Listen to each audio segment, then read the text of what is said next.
Zelensky dénonce une effusion de sang. Kiev s'est réveillé sous la cendre après une nuit passée au rythme des bombardements et au son des alertes aériennes. Partons sur le terrain du conflit, retrouver notre correspondante Elisabeth Pierson. Elisabeth, racontez-nous ce qu'a subi la capitale ukrainienne. Oui, alors nous sommes ici à l'est de la capitale, dans l'un des 13 sites qui ont été touchés la nuit dernière par les frappes russes. Ici, c'est un immeuble résidentiel qui a été touché par un drone Shahed au 6e et 7e étage, des appartements totalement calcinés, 2 morts, dont une grand-mère de 86 ans. Alors, vous voyez derrière moi, les volontaires sont à pied d'œuvre pour proposer aux habitants des cafés chauds, des repas aussi, pour leur apporter un petit peu de réconfort, parce que la plupart d'entre eux attendent encore de pouvoir accéder à leur chez eux, récupérer quelques vêtements, leurs animaux de compagnie aussi, puisqu'il va falloir qu'ils trouvent des toits de substitution pour les jours à venir, en attendant que leur propre logement soit de nouveau habitable. Allons plus loin avec nos invités. J'ai le plaisir d'accueillir le colonel Pierre de Jong. Bonjour. Bonjour. Vice-président de l'Institut Thémis, spécialiste de géopolitique. Magali Barthès, bonjour. Notre spécialiste des questions internationales sur LCI. Thomas Mistraki, bonjour. Bonjour. Grand reporter et également éditorialiste international sur LCI.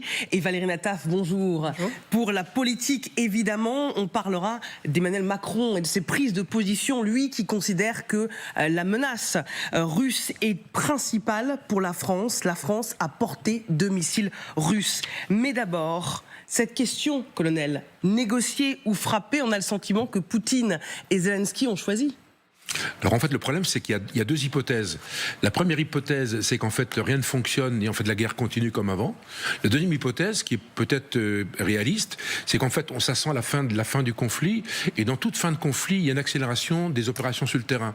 Parce qu'en fait chacun des 2 protagonistes veut être en situation de force pour négocier le moment venu.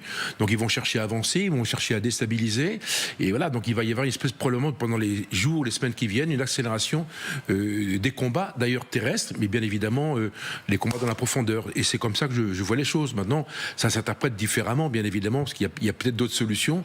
Mais concrètement, c'est que peut-être que Poutine n'a pas du tout l'intention, quelque part, de négocier et d'arrêter la guerre. C'est un autre sujet. Magali. Oui, il est certain qu'en effet, les 2 camps se rendent coup pour coup, et que cette nuit, les Ukrainiens ont frappé aussi très fort sur la Russie, donc sur cette côte en fait de la mer Noire, où il y a des terminaux pétroliers, où il y a des ports où se réfugient aussi les bateaux russes qui sont frappés. Donc c'est une zone stratégique, et je voyais qu'à Novorossiysk, par exemple, il y a des exportations de pétrole qui ont été stoppées manifestement suite aux frappes de la veille.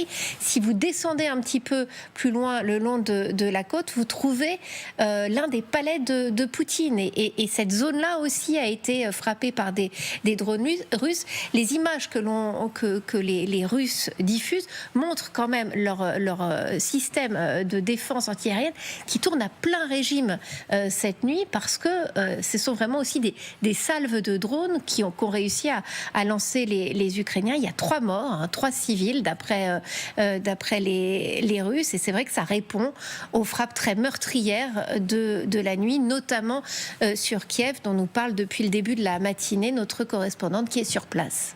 Le président ukrainien affirme qu'au total, les Russes ont lancé 22 missiles et plus de 460 drones, pour la plupart des Shahed russo-iraniens. L'Ukraine affirme avoir abattu parmi eux 452 drones et missiles russes. Thomas, est-ce qu'on peut négocier sereinement dans ces conditions quand la violence atteint ce niveau sur le terrain ? Les 2 choses sont complètement séparées. Ceux qui négocient, vous le savez, ne sont pas en Ukraine. Ils voyagent, ils se parlent. On se parle beaucoup dernièrement. Je crois que c'est l'un des enseignements de ces derniers jours, c'est qu'on est entré dans une phase de diplomatie active. Alors, la première chose, c'est que cette phase de diplomatie, elle est liée à ce qui s'est passé en fin de semaine dernière. Les Russes sont allés dans le dos des Européens, dans le dos des Ukrainiens, négocier avec les Américains pour nous sortir ce plan de 29 points qui a été visiblement révisé. Nos confrères d'ABC annoncent il y a quelques minutes que les Ukrainiens auraient accepté les principes d'une paix négociée avec les Américains. Il faut maintenant voir ce que les Russes en pensent. Les Russes qui avaient dénoncé le plan en 19 points il y a quelques heures comme étant pas approprié, en tout cas à leur demande. Donc on va voir ce qui se passe. Mais bien sûr que tout le monde peut... Pardonnez-moi. Prenez le temps de vous moucher. Non, mais allez-y. Je pouvais continuer. Non. On peut évidemment... cette guerre, elle se poursuit, vous l'avez dit, c'est souvent le cas lorsque on s'approche de la fin d'un conflit, ce qui n'est peut-être pas le cas, hein, c'est pas ce que je dis, mais les deux parties prenantes donnent tout ce qu'elles ont. C'est un peu ce qui se passe, mais la guerre en cours, c'est une guerre de l'énergie, hein, c'est vraiment ce qui se passe des deux côtés. Les Ukrainiens tentent d'affaiblir les Russes en frappant au porte-monnaie. Les Russes tentent d'affaiblir les Ukrainiens et le moral des Ukrainiens en frappant comme ils le font chaque année, mais de manière peut-être plus appuyée cette année, tout ce qui est infrastructure énergétique pour fatiguer l'Ukraine. Dans les deux cas, ce qui est sûr, c'est que ça fonctionne. Et si ça fonctionne aussi bien dans les deux cas, c'est peut-être la seule petite lueur d'espoir, permettez-moi ce mot-là, ça peut nous approcher d'un aboutissement de certaines négociations.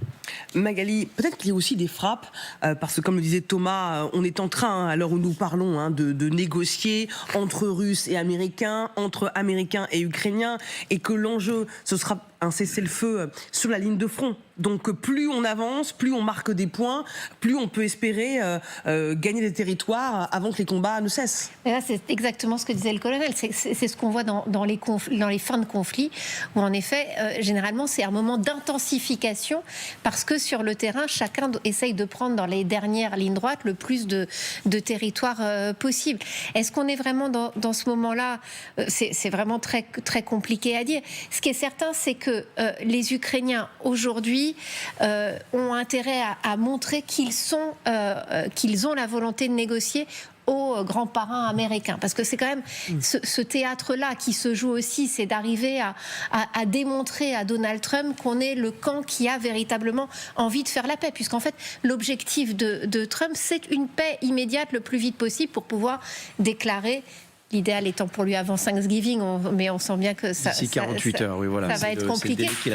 Mais l'idée est de dire, voilà, j'ai réussi à les mettre d'accord. Donc on voit en effet que en ce moment à Abu Dhabi, il y a des délégations ukrainiennes et russes avec les Américains, mais qu'en effet, ça n'empêche pas la guerre de se poursuivre. Et en fait, au contraire, on a l'impression, c'est vrai, d'une intensification. La nuit a été très rude pour les civils des deux côtés.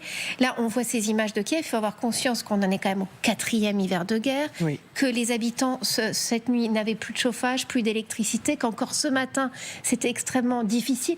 Les images du métro de Kiev, c'est un camp de tentes. Il y a une résilience quand même de cette population ukrainienne qui est très importante. Un retour aux abris pour les Ukrainiens qui sont habitués au bombardement, habitués à une situation extrêmement difficile, pour que autant de monde retourne dans les métros, oui. Occuper ces métros-là. Nous, on avait fait des reportages à Kharkiv, je me souviens, quelques semaines après le début de la guerre, où des gens qui étaient restés des semaines entières dans les métros n'osaient plus remonter à la surface, traumatisés, complètement traumatisés même, alors que les bombardements avaient cessé.